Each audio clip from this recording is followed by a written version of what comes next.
Hi viewers, మనం ఈరోజు direct speech ని ఒకే క్లాస్ లో అంటే క్విక్ రివిజన్ ఎలా చేయాలో మనం చూద్దాం.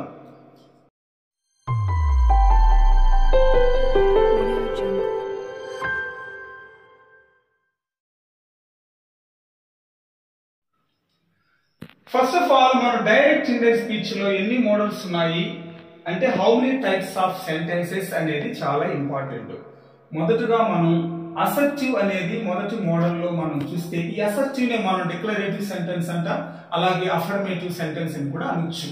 మరి దీనికి వచ్చే రిపోర్టింగ్ పార్ట్ వెర్బ్స్ ఏంటి అంటే సెడ్ సెడ్ టు గాని ఉంటే అది ఇండైరెక్ట్ స్పీచ్ లోకి మార్చేటప్పుడు సెడ్ అనేది సెడ్ గాను, సెడ్ టు అనేది టోల్డ్ గాను మారుతుంది. నెక్స్ట్ మనం యూజ్ చేసే కంజంక్షన్ ఏంటి అంటే ఇందులో దట్ అనే కంజంక్షన్ ని ఉపయోగిస్తాం. అయితే మనం ఇది అసర్టివ్ సెంటెన్స్ అని మనం ఎలా ఫైండ్ అవుట్ చేస్తామంటే ఫుల్ స్టాప్ అనే పంక్చువేషన్ మార్కు ఉంటుంది. అలాగే నెక్స్ట్ ఇంటరాగేటివ్ సెంటెన్స్ లోకి మనం ఎంటర్ అయితే దీంట్లో కూడా సెడ్ సెడ్ టు అనేది ఇక్కడ ఆస్క్డ్ లేదా క్వశ్చన్డ్ గా మారుతుంది రిపోర్టింగ్ పార్ట్ వెర్బ్. అలాగే ఇందులో కంజంక్షన్స్ టూ టైప్స్ ఉంటాయి. ఒకటి వచ్చి ఎస్ఆర్ నో టైప్. ఈ ఎస్ఆర్ నో టైప్ కి మనం యూజ్ చేసే కంజంక్షన్ ఇఫ్ ఆర్ వెదర్ అనే కంజంక్షన్ ని ఉపయోగిస్తాం. అలాగే WH వర్డ్ అనుకోండి, ఆ సేమ్ WH వర్డ్ నే మనం ఉపయోగిస్తాం. ఇక్కడ మనం ఈ సెంటెన్స్ ని మనం ఇది ఇంటరాగేటివ్ సెంటెన్స్ అని ఎలా ఫైండ్ అవుట్ చేయొచ్చు అంటే క్వశ్చన్ మార్కును చూసి అంటే పంక్చువేషన్ మార్కును చూసి మనం ఫైండ్ అవుట్ చేస్తాం.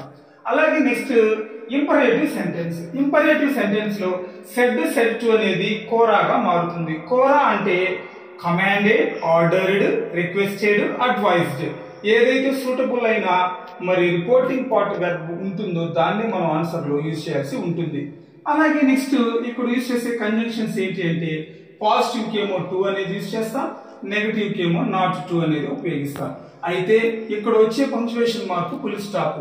మనం ఆల్రెడీ ఫుల్ స్టాప్ అనేది ఇక్కడ అసర్టివ్ సెంటెన్స్ లో మనం డిస్కస్ చేసాం. అసర్టివ్ సెంటెన్స్ లో కూడా పంక్చువేషన్ మార్క్ ఫుల్ స్టాపే, మరి ఇంపరేటివ్ సెంటెన్స్ లో కూడా మరి ఫుల్ స్టాపే. అయితే ఈ రెండింటి మధ్య తేడా ఏంటి అంటే అసర్టివ్ సెంటెన్స్ లో సబ్జెక్ట్ వెర్బ్ ప్లస్ ఆబ్జెక్ట్ అనే ఆర్డర్ ని కలిగి ఉంటది, కానీ ఇంపరేటివ్ సెంటెన్స్ లో వెర్బ్ ప్లస్ ఆబ్జెక్ట్ అనే మరి ఆర్డర్ ని మాత్రమే కలిగి ఉంటది. అంటే ఇక్కడ open the door and close the window ఇట్లా మనకు ఇంపరేటివ్ సెంటెన్స్ ఉంటాయి. అదే కానీ అసర్టివ్ సెంటెన్స్ లో అయితే I write homework, I'm writing homework, I was a teacher, ఇలా అసర్టివ్ సెంటెన్స్ లోని సెంటెన్స్ ఉంటాయి. అయితే నెక్స్ట్ మనం ఎక్స్క్లమేటరీ సెంటెన్స్ కి మనం ఎంటర్ అయితే ఎక్స్క్లమేటరీ సెంటెన్స్ లో సెడ్ సెడ్ టు అనేది ఎక్స్క్లైమ్డ్ గాను, అలాగే ఎక్స్క్లైమ్డ్ విత్ రిలేటెడ్ వర్డ్ ని మనం ఇక్కడ యూజ్ చేయాల్సి ఉంటుంది. అంటే exclaimed with sorrow, exclaimed with joy, exclaimed with surprise అనేది అక్కడ వచ్చే సెంటెన్స్ ని బట్టి మనం యూజ్ చేయాల్సి ఉంటుంది. అయితే ఇక్కడ యూజ్ చేసే కంజంక్షన్ ఏంటి అంటే దట్ అనే కంజంక్షన్ ని ఇక్కడ ఉపయోగిస్తాం. ఇక్కడ మనం దట్ అనే కంజంక్షన్ ని అసర్టివ్ సెంటెన్స్ లో కంజంక్షన్ గా దట్ ఉపయోగించాము, అలాగే ఎక్స్క్లమేటరీ సెంటెన్స్ లో కూడా దట్ అనే కంజంక్షన్ మనం యూజ్ చేసాం. ఇక్కడ యూజ్ చేసే పంక్చువేషన్ మార్కు మరి ఎక్స్క్లమేటరీ మార్కుని మనం ఉపయోగిస్తాం. అయితే ఈ సెంటెన్సెస్ లో మనం చెప్పుకున్న ఈ 4 మోడల్స్ లో మనం మెయిన్ ఇంపార్టెంట్ థింగ్ ఏంటి అంటే ఇక్కడ రిపోర్టింగ్ పార్ట్, రిపోర్టెడ్ పార్ట్ అని ఇక్కడ 2 టైప్స్ గా ఇక్కడ డివైడ్ అవుతాయి డైరెక్ట్ స్పీచ్ లో ఉన్న సెంటెన్స్.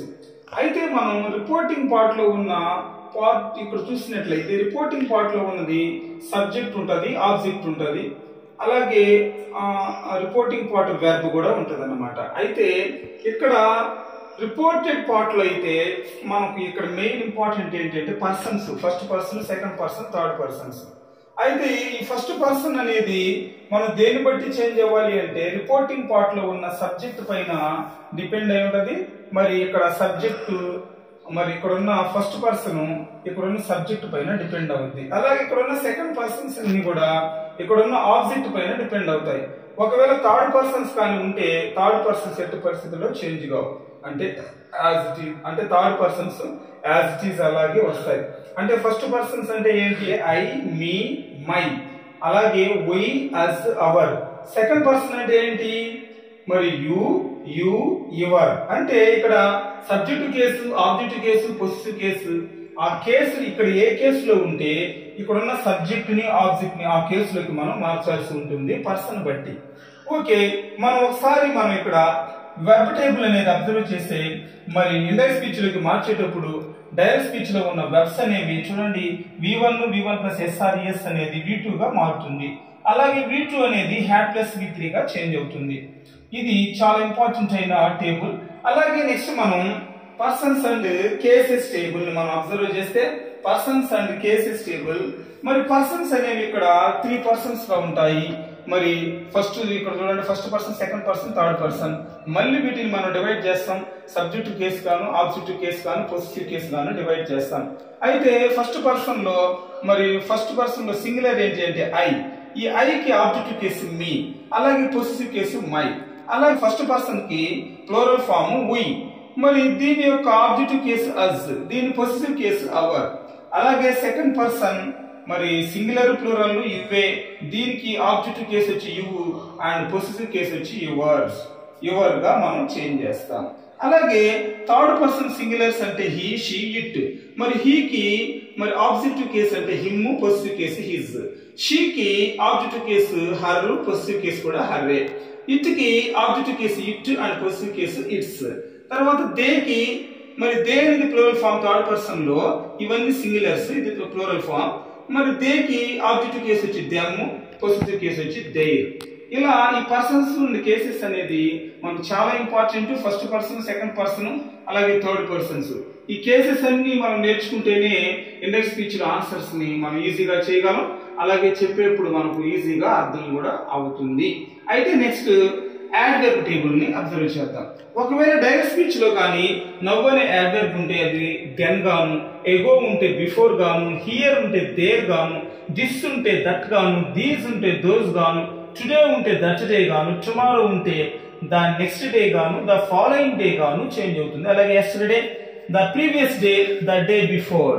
సో అనేది తస్ గాను, హెన్స్ అనేది టెన్స్ గాను చేంజ్ అవుతుంది. ఇలాగే రూల్స్ అన్ని మనం నేర్చుకున్నట్లయితే మనం ఈజీగా రిపోర్టెడ్ స్పీచ్ అంటే డైరెక్ట్ స్పీచ్ నుంచి ఇండైరెక్ట్ స్పీచ్ లోకి ఏ సెంటెన్స్ ఇచ్చినా ఆ సెంటెన్స్ ని బట్టి మనం ఆన్సర్ ని ఈజీగా మరి చేసేయచ్చు. ఇక్కడ మెయిన్ ఏంటి అంటే పంక్చువేషన్ మార్క్ అనేది చాలా ఇంపార్టెంట్. ఆ పంక్చువేషన్ మార్క్ ను చూసి అది ఏ సెంటెన్స్ మనం ఫైండ్ అవుట్ చేయాలి.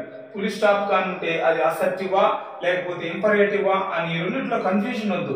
అసర్టివ్ సెంటెన్స్ లో ఎలా ఉంటాయంటే సబ్జెక్ట్, వర్బ్ ప్లస్ ఆబ్జెక్ట్ తో స్టార్ట్ అవుతాయి కాబట్టి మనం assertive sentence, reporting verbs, conjunctions use చేయొచ్చు.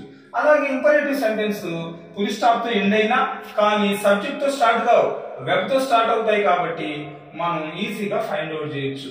వెబ్ ప్లస్ ఆబ్జెక్ట్ కానీ వెబ్ ప్లస్ యాడ్వర్బ్ కానీ ఉంటే అది ఖచ్చితంగా ఇంపరేటివ్ సెంటెన్స్ అని గుర్తించి మరి దాని యొక్క రిపోర్టింగ్ పార్ట్ వెబ్స్ స్థానంలో మనం కోరా అనేది ఉపయోగించాలి.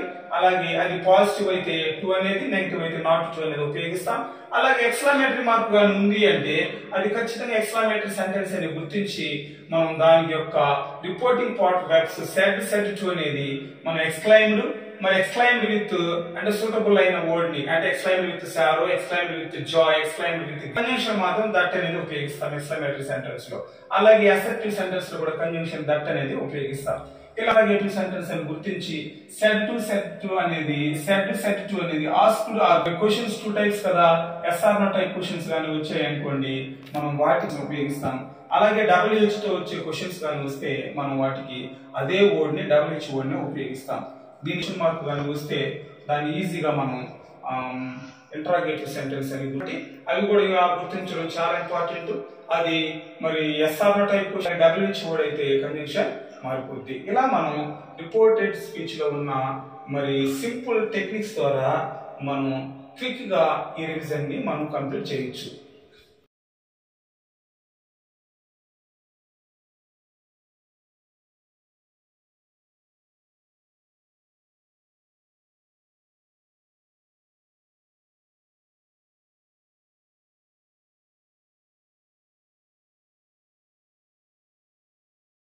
ఇప్పుడు మనం కంప్లీట్ గా ఒకేసారి ఎట్ ఏ టైం మరి రిపోర్టెడ్ స్పీచ్ లో ఉన్న టోటల్ అంటే మోడల్స్ అన్నిటిని మనం ఎలా చేయాలో ఒకసారి అబ్జర్వ్ చేద్దాం. ఇక్కడ చూడండి, ఈ said to her I am waiting for you now. ఇక్కడ ఫుల్ స్టాప్ అనే పంక్చువేషన్ మార్క్ ఉంది. ఫుల్ స్టాప్ అనే పంక్చువేషన్ మార్క్ ఉంటే ఇది ఖచ్చితంగా మనకు అసర్టివ్ సెంటెన్స్ అవుతుంది. అసర్టివ్ సెంటెన్స్ అంటే ఇక్కడ సబ్జెక్ట్ తో స్టార్ట్ అయింది కాబట్టి అసర్టివ్ సెంటెన్స్ అవుతుంది. మరి అసర్టివ్ సెంటెన్స్ లో సెడటివ్ గా వస్తే మనకు ఏంగా చేంజ్ అవుతుంది అంటే ఇక్కడ హీ టోల్డ్ గా చేంజ్ అవుతుంది సెడటివ్. మరి టోల్డ్ రాసి తర్వాత హర్ అనేది రాస్తాం. అలాగే టూ సెంటెన్స్ కలపడానికి మనం యూజ్ చేసే కంజంక్షన్ ఏంటి అంటే దట్ అనే కంజంక్షన్ ఉపయోగిస్తాం. ఇలా దట్ అనేది ఉపయోగించినప్పుడు ఈ డబుల్ కొటేషన్స్ కామాస్ అనేవన్నీ డిసపియర్ అయిపోతాయి ఇండెక్స్ స్పీచ్ లో. అయితే ఇక్కడ ఫస్ట్ పర్సన్ అనేది హీ పైన డిపెండ్ అయ్యింది అని చెప్పుకున్నాం. అంటే సబ్జెక్ట్ పైన రిపోర్టింగ్ పార్ట్ లో ఉన్న సబ్జెక్ట్ పైన డిపెండ్ అవుద్ది ఫస్ట్ పర్సన్. అయితే ఫస్ట్ పర్సన్ సబ్జెక్టివ్ కేసులో ఉంది కాబట్టి హీ మరి సబ్జెక్టివ్ కేసు హీయే అవుతుంది. ఇక్కడ ఐఎమ్ అనేది V1 కాబట్టి ఇక్కడ V2 గా చేంజ్ చేస్తాం. అంటే హీకి సూటబుల్ అయిన మరి వెబ్ ఏంటి అంటే వాజ్ అనేది యూజ్ చేస్తాం V2 గా. అలాగే వెయిటింగ్ ఫర్ అనేది అలాగే మనం రాస్తాం. వెయిటింగ్ ఫర్ అనేది నోట్ చేయి అలాగే చేసి మరి యు అనేది సెకండ్ పర్సన్ ఇక్కడ ఆబ్జెక్టివ్ కేసులో ఉంది. మరి ఇక్కడ సెకండ్ పర్సన్ ఇక్కడ ఆబ్జెక్ట్ పైన డిపెండ్ అయ్యింది. రిపోర్టింగ్ పార్ట్ లో ఉన్న ఆబ్జెక్ట్ ఎవరంటే హర్. మరి ఇక్కడ యు అనేది ఆబ్జెక్టివ్ కేసు కాబట్టి హర్ యొక్క ఆబ్జెక్టివ్ కేసు కూడా మరి హర్ అవుతుంది. ఇక్కడ నౌ అనే యాడ్వర్బ్ మనకు ఇండెక్స్ స్పీచ్ లకు మారిస్తే మరి దెన్ గా చేంజ్ అవుతుంది. సో ఇలా మనం ఇండెక్స్ స్పీచ్ ఆన్సర్ ని కంప్లీట్ చేయొచ్చు. ఈ సెకండ్ క్వశ్చన్ ఏంటి అంటే she said to me do you play with me. ఇది ఇంటరాగేటివ్ సెంటెన్స్ ని తెలియజేస్తుంది. ఇది ఇంటరాగేటివ్ సెంటెన్స్ తెలియజేస్తున్నప్పుడు ఇంటరాగేటివ్ సెంటెన్స్ 2 టైప్స్ కదా. మరి 2 టైప్స్ లో ఇది ఏ టైపు అంటే ఇది yes or no type question. అయితే yes or no type question అయినా సరే డబ్ల్యూహెచ్ టైప్ క్వశ్చన్ అయినా మరి సెడ్ టు అనేది ఏంగా చేంజ్ అవుతుంది అంటే ఇక్కడ ఆస్క్డ్ గా చేంజ్ అవుతుంది. షీ ఆస్క్డ్ మీ అనేది ఇక్కడ యూజ్ చేసి అలాగే ఇది yes or no type question కాబట్టి మనం ఇక్కడ ఇఫ్ అనే కంజంక్షన్ ఉపయోగిస్తాం. ఇఫ్ అనే కంజంక్షన్ ఉపయోగించి తర్వాత సబ్జెక్ట్ ని ఫస్ట్ రాస్తాం. యు అనేది ఇక్కడ సబ్జెక్టివ్ అండ్ సబ్జెక్టివ్ కేసులో ఉంది. యు అనేది సెకండ్ పర్సన్. ఈ సెకండ్ పర్సన్ దేనిపైన డిపెండ్ అయ్యింది రిపోర్టింగ్ పార్ట్ లో ఉన్న ఆబ్జెక్ట్ పైన డిపెండ్ అయ్యింది. మరి యు అనేది ఇక్కడ సబ్జెక్టివ్ కేసులో ఉంటే ఇక్కడ మీ అనేది ఆబ్జెక్టివ్ కేసులో ఉంది. మరి మీని ఇక్కడ సబ్జెక్టివ్ కేసు చేస్తే ఐగా మారుతుంది. మరి మనం రూల్స్ లో చెప్పుకున్నట్లుగా డూ V1 గా వస్తే మనం V2 అనే ఆన్సర్ ఇక్కడ చేయాల్సి ఉంటుంది. అంటే V2 అంటే ప్లేకి V2 గా మారిస్తే ప్లేడ్ అవుతుంది. ప్లేడ్ అలాగే విత్ అలాగే యూజ్ చేసి విత్ అనేది ఇక్కడ మీ అనేది ఫస్ట్ పర్సన్ దేనిపై డిపెండ్ అయ్యింది అంటే సబ్జెక్ట్ పైన డిపెండ్ అయ్యింది. రిపోర్టింగ్ పార్ట్ లో ఉన్న సబ్జెక్ట్ ఎవరు షీ. మరి మీ అనేది ఏ కేసు ఆబ్జెక్టివ్ కేసు. షీ యొక్క ఆబ్జెక్టివ్ కేసు రాస్తే ఇక్కడ హర్ గా మారుతుంది. ఇలా మనం ఈ క్వశ్చన్ ని అసర్టివ్ సెంటెన్స్ గా మార్చాలి. ఇది రూల్ లో మనం గుర్తుపెట్టుకోవాల్సిన విషయం అన్నమాట. ఇలా ఇండెక్స్ స్పీచ్ లోకి మనం ఆన్సర్ ని చేయొచ్చు. నెక్స్ట్ క్వశ్చన్ చూడండి. Said to her where do you play with me. ఇది డబ్ల్యూహెచ్ టైప్ క్వశ్చన్. అలాగే ఇది ఇంటరాగేటివ్ సెంటెన్స్ అని మనం ఎలా ఫైండ్ అవుట్ చేయొచ్చు అంటే క్వశ్చన్ మార్క్ వచ్చింది కాబట్టి. సరే ఇప్పుడు మనం సెడ్ టు అనేది మనం ఇంటరాగేటివ్ సెంటెన్స్ లో సెడ్ టు అనేది రిపోర్టింగ్ పార్ట్ వెర్బ్ ని ఎలా చేంజ్ చేస్తామంటే ఆస్క్డ్ గా చేంజ్ చేస్తాం. ఆస్క్డ్ రాసి తర్వాత ఇక్కడ హర్ అనేది యూజ్ చేస్తాం. హర్ తర్వాత వచ్చేసి వేర్ అనేది డబ్ల్యూహెచ్ టైప్ క్వశ్చన్ కాబట్టి కంజంక్షన్ కూడా డబ్ల్యూహెచ్ టైప్ దాన్ని మనం యూజ్ చేస్తాం. అక్కడ వేర్ ఉంటే వేరు, వాట్ ఉంటే వాట్, వెన్ ఉంటే వెన్ గానీ మనం ఇక్కడ యూజ్ చేస్తాం. ఓకే వేర్ రాసి తర్వాత ఇక్కడ డూ యు ఉంది కదా ఫస్ట్ సబ్జెక్ట్ ఇక్కడ వెబ్ ఆర్డర్ ని చేంజ్ చేస్తాం. ఓకే ఇక్కడ యు అనేది మరి సెకండ్ పర్సన్ ఇక్కడ సబ్జెక్టివ్ కేసులో ఉంది. ఇక్కడ సెకండ్ పర్సన్స్ అంటే ఇక్కడ ఆబ్జెక్ట్ పైన డిపెండ్ అవుతాయి. రిపోర్టింగ్ పార్ట్ లో ఉన్న ఆబ్జెక్ట్ ఎవరు హర్. యు అనేది subjective case. Her subjective case ఏంటి అంటే షీ. అలాగే డూ మరి ప్లే అనేది ఇక్కడ డూ ప్లస్ ప్లే అనేది V1 అనేది డూ ప్లస్ V1 అనేది V2 గా చేంజ్ అవుతుంది. ఇక్కడ అంటే ఇక్కడ ప్లేడ్ గా మనం చేంజ్ చేస్తాం. అలాగే విత్ అనేది అలాగే మనం యూజ్ చేసి తర్వాత మీ అనేది మరి ఫస్ట్ పర్సన్ ఆబ్జెక్టివ్ కేసులో ఉంది కాబట్టి హీ అనే దానిపై డిపెండ్ అయింది కాబట్టి హీ ఆబ్జెక్టివ్ కేసు హిమ్ రాసి ఫుల్ స్టాప్ పెట్టేస్తే సరిపోద్ది. ఇలా మనం ఇండెక్స్ స్పీచ్ లోకి దీన్ని చేంజ్ చేస్తే సరిపోద్ది. నెక్స్ట్ చూడండి సాడ్ ఓపెన్ ద విండో. ఇక్కడ ఫుల్ స్టాప్ ఉంది. At the same time full stop ఉన్న వెంటనే ఇక్కడ మనం స్టార్టింగ్ చూడాలి. సబ్జెక్ట్ లేదు అంటే ఇది అసర్టివ్ సెంటెన్స్ కాదు. మరి ఏ సెంటెన్స్ అవుతుంది అంటే ఇది ఇంపరేటివ్ సెంటెన్స్ అవుతుంది. ఇంపరేటివ్ సెంటెన్స్ లో మనం యూజ్ చేసే మరి రిపోర్టింగ్ వెర్బ్ ప్లేస్ లో మనం ఏం యూజ్ చేయొచ్చు అంటే సెడ్ అనేది కమాండెడా, ఆర్డర్డా, రిక్వెస్టెడా లేకపోతే అడ్వైజ్డా. చూస్తే ఓపెన్ ద విండో అనేది ఇది మరి రిక్వెస్టెడ్ గా మనకు అర్థమవుతుంది. రిక్వెస్టెడ్ తర్వాత అంటే ఓపెన్ ద విండో అనేది పాజిటివ్ ఉంది కాబట్టి మనం టు అనే కంజంక్షన్ ఉపయోగించి టు ఓపెన్ ద విండో రాస్తే సరిపోతుంది. టు ఓపెన్ ద విండో ఇలా ఇండైరెక్ట్ స్పీచ్ లోకి మనం మార్చితే సరిపోతుంది. Next she said don't copy from others అని ఉంది. ఇది కూడా ఇంపరేటివ్ సెంటెన్స్ బట్ నెగటివ్ లో ఉంది. మరి నెగటివ్ లో ఉంది అంటే ఇది డోంట్ కాపీ ఫ్రమ్ అదర్స్ అంటే అర్థం ఏంటి అంటే ఇక్కడ ఇతరుల నుంచి కాపీ కొట్టకూడదు అంటే ఇది ఒక అడ్వైజ్ గా మనకు తెలియజేస్తుంది. సో షీ అడ్వైజ్డ్ ఇది డోంట్ కాబట్టి మనం ఇక్కడ నాట్ టు అనేది ఉపయోగిస్తే సరిపోద్ది. డోంట్ అనేది నెగటివ్ కాబట్టి ఇక్కడ నాట్ టు అని ఉపయోగించి తర్వాత కాపీ యాస్టిజ్ అలాగే రాసి కాపీ ఫ్రమ్ అదర్స్ అనేది రాస్తే సరిపోతుంది. అదర్స్ అని రాసి ఫుల్ స్టాప్ పెడితే ఇది ఇండైరెక్ట్ స్పీచ్ లోకి కంప్లీట్ చేసినట్టు. ఇంకా లాస్ట్ క్వశ్చన్ చూడండి. They said అలాస్ he died yesterday. ఇక్కడ ఇదేంటి అలాస్ అనేది విచారాన్ని వ్యక్తం చేస్తుంది కాబట్టి మనం దీన్ని ఎలా యూజ్ చేయాలి అంటే దే ఎక్స్క్లైమ్డ్ అంటే సెడ్ అనేది ఎక్స్క్లైమ్డ్ గా చేంజ్ అవుతుంది. మరి అలాస్ అనే విచారాన్ని వ్యక్తం చేస్తుంది కాబట్టి ఎక్స్క్లైమ్డ్ విత్ సారో అంటే బాధాకరమైన అని అర్థం. సారో తర్వాత ఇక్కడ మనం యూజ్ చేసే కంజంక్షన్ ఏంటి అంటే దట్ అనే కంజంక్షన్ యూజ్ చేస్తాం. దట్ అనే కంజంక్షన్ యూజ్ చేసినప్పుడు ఏంటంటే డిసెప్టియర్ అయిపోతాయి. సో తర్వాత ఏంటి అంటే హీ అనేది ఉంది. హీ అనే థర్డ్ పర్సన్స్ నో చేంజ్. మనం పైన చెప్పుకున్న రూల్స్ ప్రకారం హీ రాసేసి డైడ్ అనేది V2ని హ్యాడ్ ప్లస్ V3 గా మనం మారుస్తాం. ఇక్కడ హీ హ్యాడ్ డైడ్ అనేది మనం ఉపయోగించి yesterday అనేది మనకి ఎలా చేంజ్ అవుద్ది అంటే ద ప్రీవియస్ డే గా మనం చేంజ్ చేస్తాం. ద ప్రీవియస్ డే ఇలా ఇండైరెక్ట్ స్పీచ్ లోకి మనం మార్చొచ్చు. ఇలా ఎన్ని ఎగ్జాంపుల్స్ ఇచ్చినా సరే మనం ఈజీగా మనం ఆ టేబుల్ సహాయంతో ఎన్ని ఎగ్జాంపుల్స్ అయినా మనం చేంజ్ చేసేయచ్చు.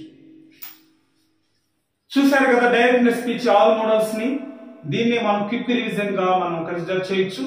మరి క్విక్ రివిజన్ లో మనం ఎంతో ఫాస్ట్ గా టేబుల్ సహాయంతో డైరెక్ట్ స్పీచ్ ని ఆన్సర్ చేయొచ్చు. ఈ సెంటెన్స్ ఏంటి, ఆ సెంటెన్స్ యూజ్ చేసే రిపోర్టింగ్ వెర్బ్స్ ఎలా యూజ్ చేయాలి, అలాగే కంజంక్షన్స్ ఎలా ఉంటాయి, వాటి పంక్చుయేషన్ మార్పు ఏంటి అనేది మనం చూసాం. కాబట్టి మరి ఇది తక్కువ టైంలో మనం ఫాస్ట్ గా రివిజన్ చేసుకోవడానికి యూజ్ అయ్యింది. కానీ కంప్లీట్ గా డైరెక్ట్ స్పీచ్ చూడాలంటే మన వీడియోస్ అన్ని ఉన్నాయి. కంప్లీట్ గా మనకున్న సెంటెన్స్ ఎన్ని అంటే 4 సెంటెన్స్. ఈ 4 సెంటెన్స్ లో మనకు ఒక్కో పార్ట్ గురించి మనం కంప్లీట్ ఇన్ఫర్మేషన్ ఇచ్చున్నాము. మన వీడియోలో ఉన్నాయి చూడండి. ఓకే, ఈ కంప్లీట్ అంటే అసెప్టివ్ సెంటెన్స్ కి సపరేట్ వీడియో చేసాం, అలాగే ఇంపరేటివ్ సెంటెన్స్ కి సపరేట్ వీడియో చేసాం, అలాగే ఇంటరాగేటివ్ సెంటెన్స్ కి సపరేట్ వీడియో చేసాం, ఎక్స్క్లమేటరీ సెంటెన్స్ కి సపరేట్ వీడియో చేసాం.